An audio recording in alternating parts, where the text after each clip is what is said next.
get upset when people ask you to do the nose thing? No, not really. It's just so crazy. But I'm not going to do it for you, so there. This is something that I have really enjoyed doing, and the fact that this is its 4th year is even more fun than it was last year, the year before, or the year before that. I wish I could just, set something on fire or go through the floor, anything, because it is terrifying. For decades, Elizabeth Montgomery was seen as Hollywood's golden girl. But behind the charm and the magic, a secret collection of private photos was locked away, hidden from the public eye for more than 60 years. People are always saying, like when the Dodgers were in such terrible trouble, if anybody spotted me in the stadium, I'd hear, "Twitch, twitch," and unfortunately it didn't do us any good. Now, shocking revelations suggest these images weren't just tucked away for nostalgia. They were deliberately buried to protect Montgomery's reputation, her career, and even her personal life. In other words, when the decision was made that Dick York could no longer continue.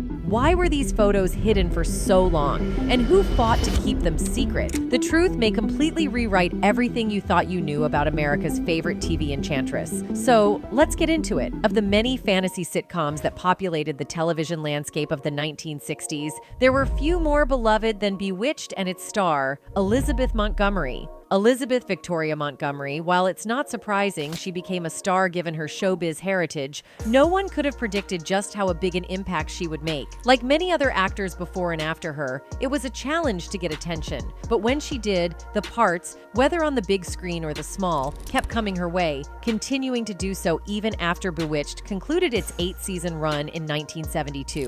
Typecasting, it would seem, was not a problem thanks to her considerable talents. I was never bored on the set. Not 1 minute for 8 years was I bored. Does that sound so disgustingly Pollyanna you can hardly stand it? Bewitched, of course, cast Elizabeth Montgomery as witch Samantha Stevens, with Dick York as her mortal husband, Darren. On the surface, it was a typical domestic comedy. But when you add Samantha's abilities and the couple's interactions with her family filled with witches and warlocks, well, it quickly became apparent that there was nothing typical about it at all. For years, Elizabeth Montgomery's famous nose twitch became one of the most beloved trademarks on television. Fans demanded it in public, children imitated it in playgrounds, and even Marvel's Elizabeth Olsen admitted she couldn't master it for WandaVision. But while the world obsessed over her nose, it was what Montgomery refused to wear later in the series that sparked one of the show's most whispered controversies, the bra. According to multiple cast and crew recollections, by the 6th season of Bewitched, Montgomery made the bold decision to stop wearing a bra on set. On the surface, it might seem like nothing more than a personal comfort choice, but many insiders have hinted at a deeper, more rebellious motive.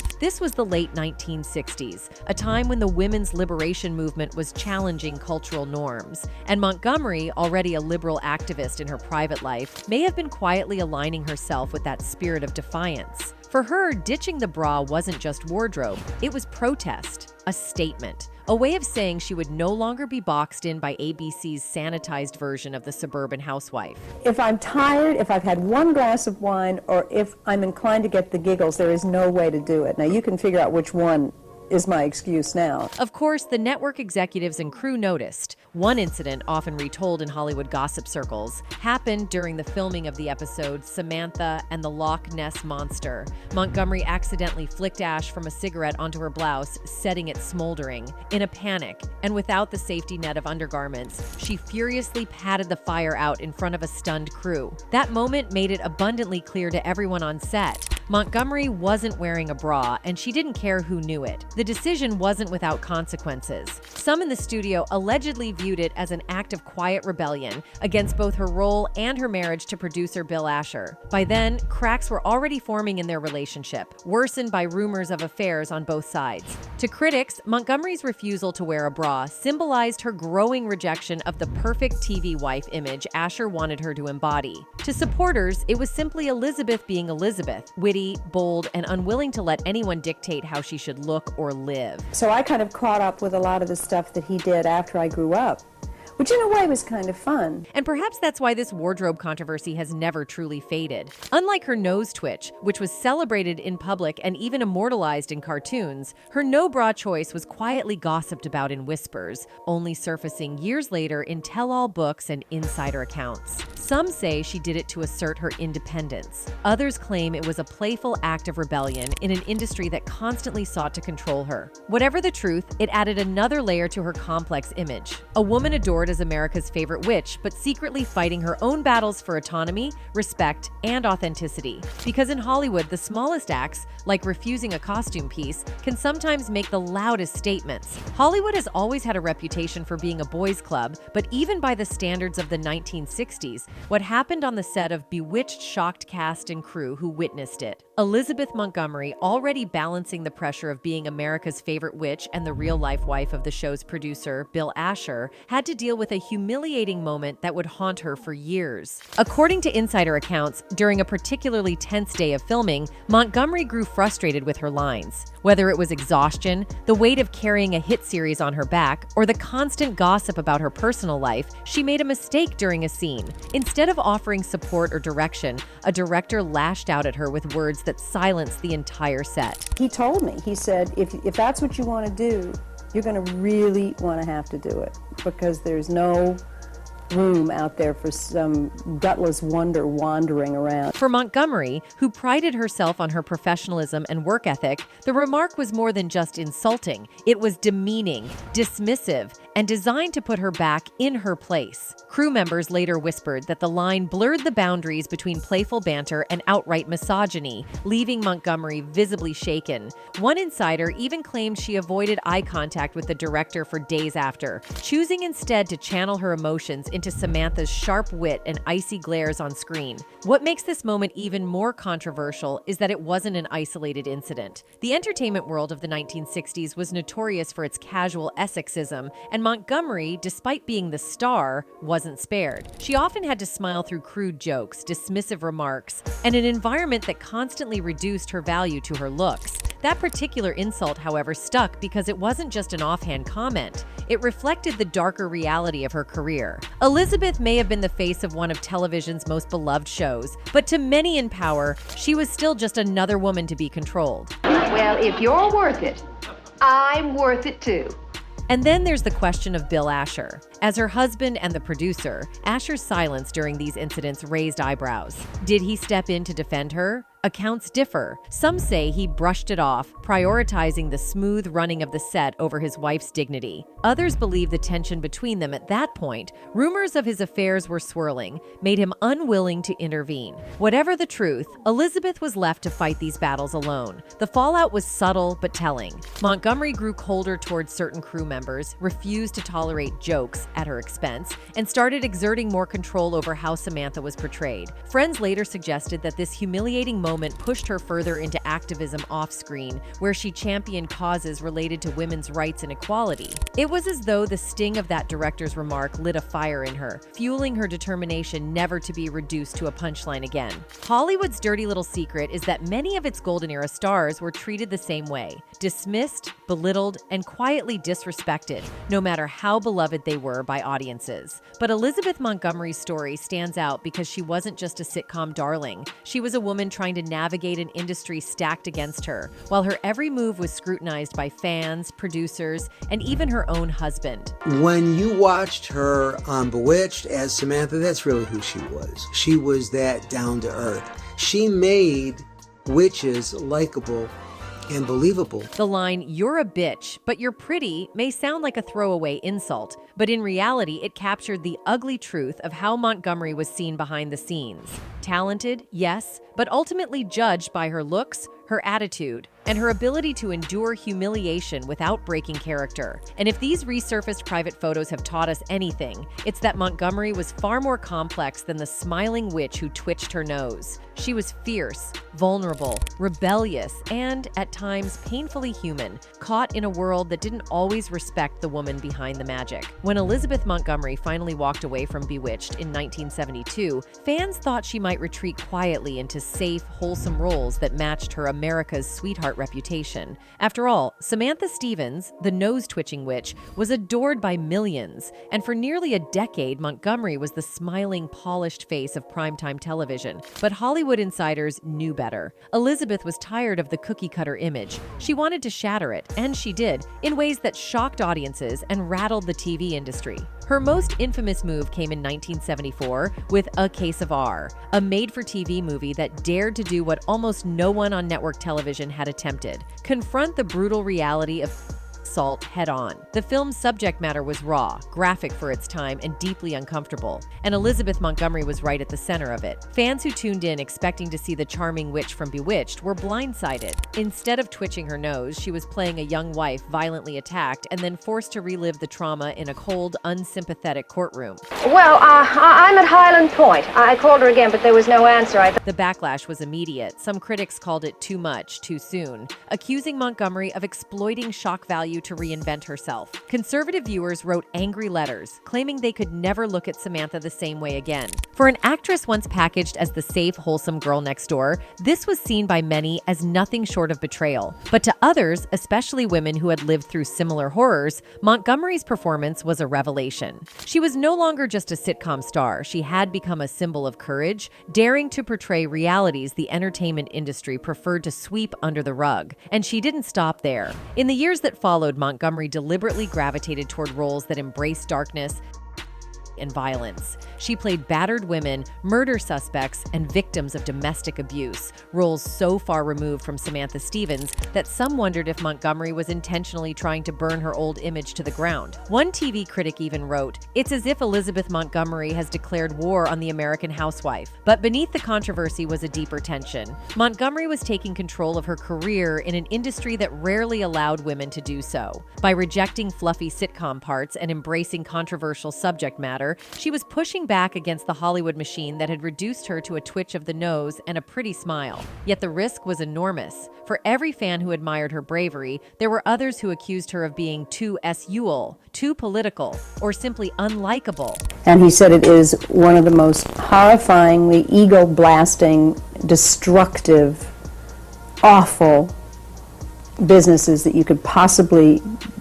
get into. Some insiders claim Montgomery's choices were as much personal as professional. After enduring years of misogyny on the Bewitched set, directors calling her names, producers treating her like a prop, and a husband whose infidelities were whispered about in the tabloids, Montgomery may have seen these daring roles as a form of rebellion. Playing women who fought back, broke down, or challenged the system allowed her to say on screen what she couldn't always say in real life. In hindsight, Elizabeth Montgomery's post-Bewitched career is one of the most fascinating transformations in television history. She went from America's most magical housewife to one of its most controversial actresses, forcing audiences to confront uncomfortable truths while tearing down the squeaky clean mask they once expected her to wear. It was risky, it was scandalous, and it was exactly what made her unforgettable. If Bewitched made Elizabeth Montgomery a household name, her personal life made her tabloid royalty. Behind the sparkling smile and the suburban witch fantasy was a woman whose marriages and romances fueled more headlines than some of her acting roles. Hollywood couldn't get enough of Elizabeth, not just for her talent, but for the chaos that seemed to follow her behind closed doors. Her marriage to Bewitched director and producer Bill Asher was a Hollywood power pairing on paper, but in reality, it was anything but picture perfect. Whispers of Bill's alleged affairs floated around studio lots, painting him as a man who thrived on power both behind the camera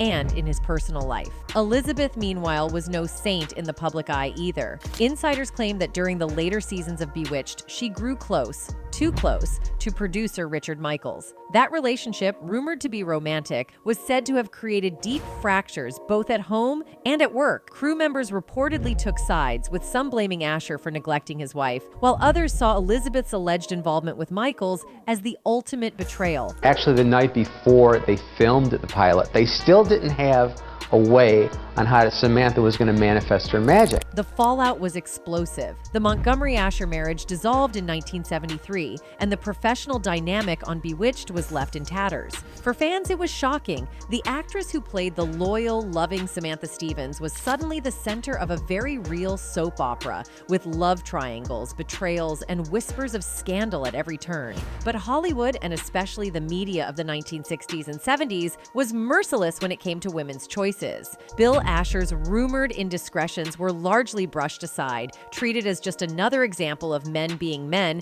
in an industry built on male privilege. Elizabeth's supposed affair, however, was weaponized. Tabloids painted her as reckless, difficult, and even disloyal, with some columnists suggesting she was sabotaging her own career with her private decisions. What's fascinating is that Elizabeth herself rarely addressed the gossip. Some believe her silence was strategic, a refusal to feed a hungry press that thrived on turning women's mistakes, real or imagined, into front-page scandals. Others argue that she stayed quiet because the rumors had truth to them, and she didn't want to add fuel to the fire. Either way, the damage was done. Montgomery's image as America's wholesome witch was officially shattered, and she would never fully regain it. I wanted to find something in Elizabeth that no one else could do, that was her. And she had that habit of doing that. Yet here's where the story turns controversial. Was Elizabeth Montgomery truly the victim of a sexist double standard, punished for choices men in Hollywood made every day without consequence? Or was she in her own way pushing against societal expectations, refusing to be boxed in as the dutiful wife and instead seeking passion and control on her own terms? The truth, as with so many Hollywood scandals, likely lies somewhere in the messy middle. What's certain is that Elizabeth Montgomery's private life wasn't private at all, and the media made sure of it. Every whisper, every fling, every fractured relationship became fodder for the gossip mills, ensuring that long after Bewitched ended, Elizabeth remained under the blinding, unforgiving spotlight of public scrutiny. For all its charm, Bewitched wasn't immune to the blind spots and prejudices of its time, and Elizabeth Montgomery's legacy is forever tied to one of the show's most uncomfortable scandals. In an episode that aimed to deliver a progressive message about prejudice, the writers crafted a storyline where Samantha casts a spell, forcing a snobbish character to see all the guests at a party as black. On paper, it may have been an attempt to challenge racism. In execution, it turned into a disaster. The result? Elizabeth Montgomery herself and several other cast members appeared in full blackface. What the producers thought would be a bold, socially conscious episode has, in hindsight, become one of the most cringeworthy examples of how Hollywood mishandled race. At the time, few mainstream outlets dared to criticize it. Audiences laughed, networks shrugged, and it was brushed off as just television. But decades later, the images resurfaced like a scar. Painful, offensive, and impossible to defend. For Montgomery, the controversy is particularly thorny. She wasn't just the star, she was also known off-screen for championing progressive causes, especially women's rights. To see her participating in blackface feels like a jarring contradiction. How could the same woman who spoke out against inequality later in her life take part in something now recognized as so degrading and offensive? Was it ignorance? Was it pressure from the studio? Or did she, like so many others of her era, simply fail to recognize the harm being done? Critics today argue that the episode is less about Montgomery's personal choices and more about the broader culture of 1960s television, which often tried to tackle serious issues through shallow, tone-deaf gimmicks. But gossip columnists and retro critics don't let her off the hook so easily. Montgomery's blackface moment, one retrospective article sneered, proved that even Hollywood's golden girl wasn't above stepping into ugly stereotypes when the script called for it. The irony is bitter. A show that wanted to present itself as quirky, modern, and socially aware ended up cementing one of its darkest legacies in this single episode. And Elizabeth Montgomery, whether by choice or by contract, is forever preserved in black and white film, wearing makeup that has since become one of the most reviled symbols of racial insensitivity in entertainment history. To her credit, Montgomery never repeated such a stunt again, and later in her life, she reportedly distanced herself from Bewitched's more questionable storylines. Still, this episode remains a reminder that even beloved icons aren't immune from scandal, and that the so-called innocence of classic TV often hides shadows that modern audiences can't ignore. When Elizabeth Montgomery's private photos and hidden stories finally surfaced after 6 decades, they did more than peel back the curtain on a Hollywood icon. They exposed the contradictions, battles, and scandals that had been carefully buried under her bewitched smile. To the public, she was the charming witch with a nose twitch that could fix any problem. But behind the cameras, she was a woman constantly at war, with her studio, with the men who tried to control her, and with the culture that demanded she stay quiet, obedient, and polished. Elizabeth made witches likable and believable because she was likable and believable. The rumors of her wardrobe rebellion, choosing not to wear a bra on set, weren't just about fashion. They were whispers of defiance in a system designed to package her body as a product. The crude remark from a director calling her a bitch but pretty wasn't just a joke. It was a symbol of the humiliation she endured in an industry that reduced women to objects even at the height of their success. Her post-Bewitched career wasn't simply about new roles. It was a deliberate act of rebellion, playing women who were bruised, broken, and complicated, even if it scandalized audiences who wanted their Samantha Stevens forever untouched. And then there was her private life, her marriage to Bill Asher, rumored affairs, and her alleged entanglement with Richard Michaels, all turned into tabloid fodder. Every misstep was magnified, every whisper weaponized, while her male counterparts walked away unscathed. Add to that the blackface episode,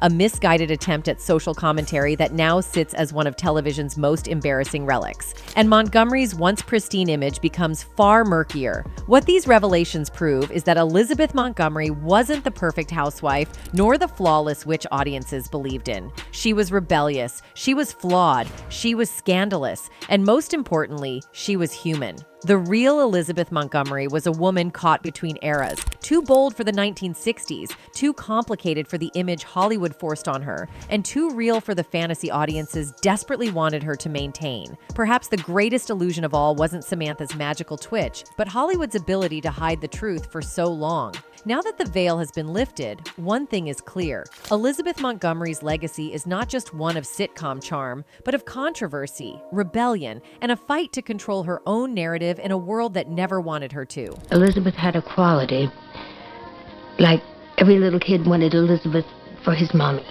and every big grown guy wanted her for his wife, and every parent thought that she would be the perfect daughter. The world adored Elizabeth Montgomery as Samantha Stevens, the picture-perfect suburban witch who kept her powers hidden behind closed doors. But while Samantha's secret was just a twitch of the nose, Montgomery's real-life secrets were far more shocking, scandalous, and downright controversial. Behind that angelic smile was a woman whose love life was a storm of passion, betrayal, and whispered affairs.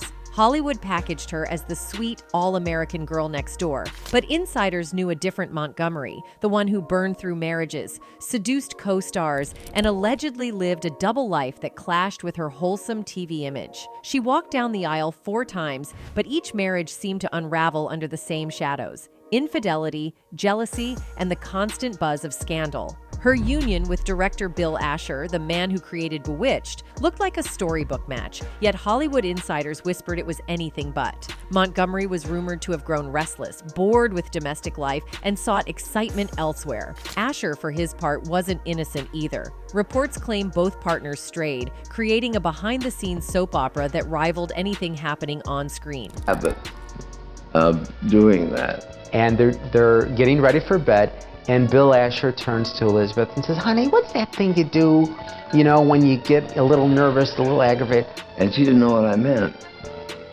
And I couldn't do it. The most explosive rumor was her affair with producer Richard Michaels, a romance that not only ended her marriage to Asher, but allegedly triggered the collapse of Michaels' own marriage, too. Crew members claimed everyone on set knew what was happening, that the electricity between Montgomery and Michaels was impossible to ignore. Their relationship wasn't just a fling. It was a scandal that tore through Hollywood's inner circles and made Montgomery the subject of endless gossip. But Montgomery's rumored dalliances didn't end there. Her name was linked to a string of Hollywood heavyweights and notorious playboys. Whispers tied her to Elvis Presley during the peak of his fame, an affair that, if true, would have been explosive considering Presley's own tangled love life. She was also said to have shared secret moments with crooner Dean Martin, whose reputation as a ladies' man made the alleged affair all the more believable. Even her co-stars weren't safe from speculation. Some gossips insist she was too close for comfort with leading men, creating tension on set and fueling jealous rages behind closed doors.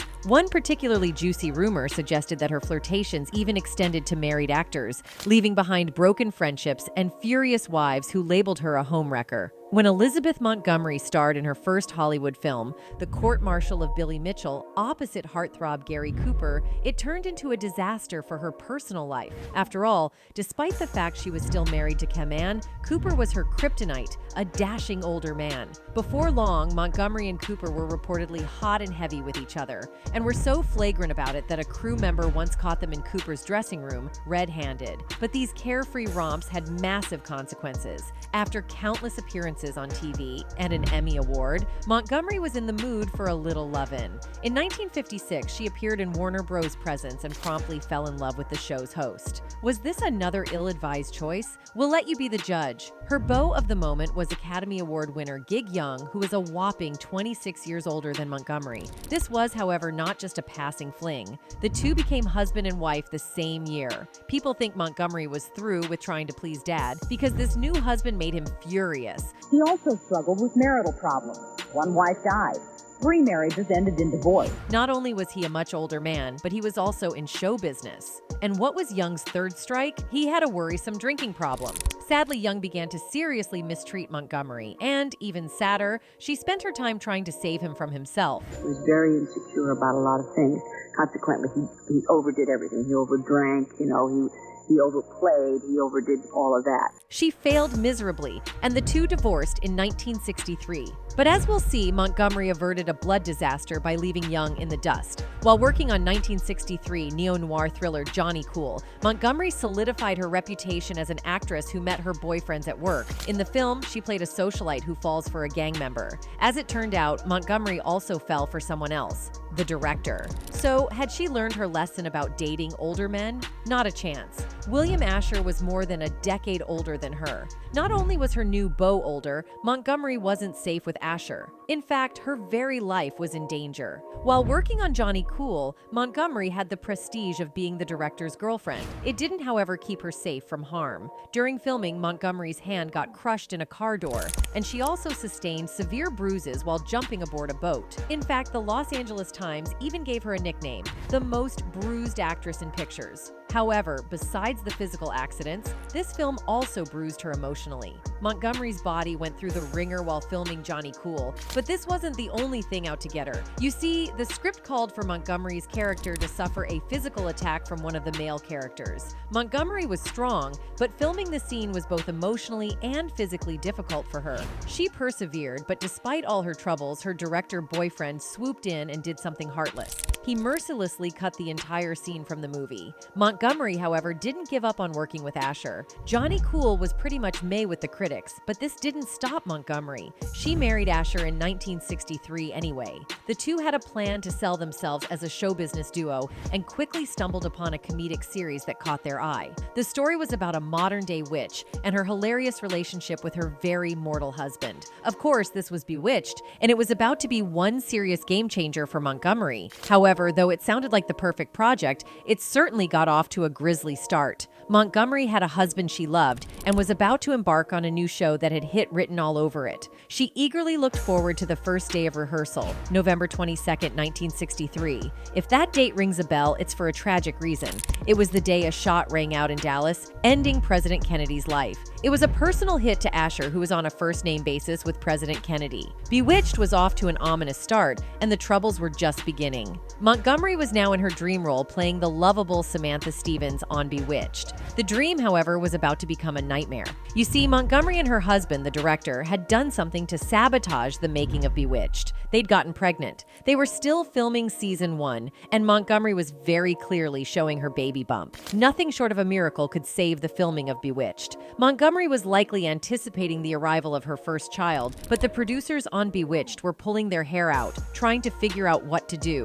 There were no miracles to cover up Montgomery's expanding pregnant midriff. There were, however, ways to cheat. The plan was to first film all of the scenes that didn't have Montgomery in them, which were few. After Montgomery gave birth, she'd quickly film her scenes, and the show would get its premiere. When Bewitched finally hit television screens, Montgomery completely bedazzled audiences. The producers thought it would be fun to give them even more of Montgomery. Enter Serena, Samantha Stevens' free-spirited and provocatively dressed cousin. Fans loved her, and so did someone else. Crew members reported seeing something odd. Montgomery, still in her Serena outfit, and her husband headed to a motel for some behind-the-scenes fun. Montgomery's real-life husband seemed to have it all. Her on-screen husband, however, had nothing but problems. Elizabeth Montgomery was no different than most stars on long-term TV series. She was feeling bored and looking for a way out. When she hinted to producers that maybe her time on Bewitched was up, she didn't get sympathy or a pep talk. She got money thrown at her. Montgomery continued for a few more seasons just for the cash, and then, in season 8, she said stop. Her marriage to the director was over, and she saw no reason to keep playing a character she'd grown tired of. She quit the series that had been her bread and butter for almost a decade. She was finally a free woman. Montgomery had now shed 2 shackles in her life, her husband and the TV series that had locked her into a single role. She desperately needed to move away from sitcoms and do more serious work. In 1974, she appeared in a TV movie about a woman who faces an assault by a man, twice. This was heavy stuff. Montgomery wanted to stay true to the material, so when the producers wanted to cut the second incident, Montgomery got angry. Her solution was extreme. In 1995, Montgomery was in career heaven. She'd finally got a TV show she could sink her political teeth into. This was Deadline, from the files of Edna Buchanan. Sure, it had a stupidly long title, but it had a very exciting source. Buchanan was a real-life Pulitzer Prize-winning journalist. But when Montgomery began feeling fluish while filming, she ignored the symptoms. This decision would prove to be a disastrous one. It turned out that it wasn't the flu that Montgomery had, but something much worse. Cancer. Unfortunately, the cancer had already advanced. It was terminal. Only 8 weeks after her diagnosis, Elizabeth Montgomery passed. She was 62 years old and lucky enough to have her loved ones around her. A huge coincidence, however, made this date in history a double tragedy. An actor is all Elizabeth Montgomery ever wanted to be, and she succeeded as few in Hollywood ever do. She died today of cancer at age 62 in her Los Angeles home, surrounded by her family. To the public, she was Samantha, the loyal wife and mother who used her powers to protect her family. But behind closed doors, Elizabeth Montgomery was casting a far darker kind of magic, one that left behind broken marriages, bruised egos, and a trail of Hollywood gossip that still smolders decades after her death. She wasn't just America's favorite witch. She was Hollywood's untold scandal, beautiful, dangerous, and unforgettable. That's it for today. See you in the next video. Until then, goodbye.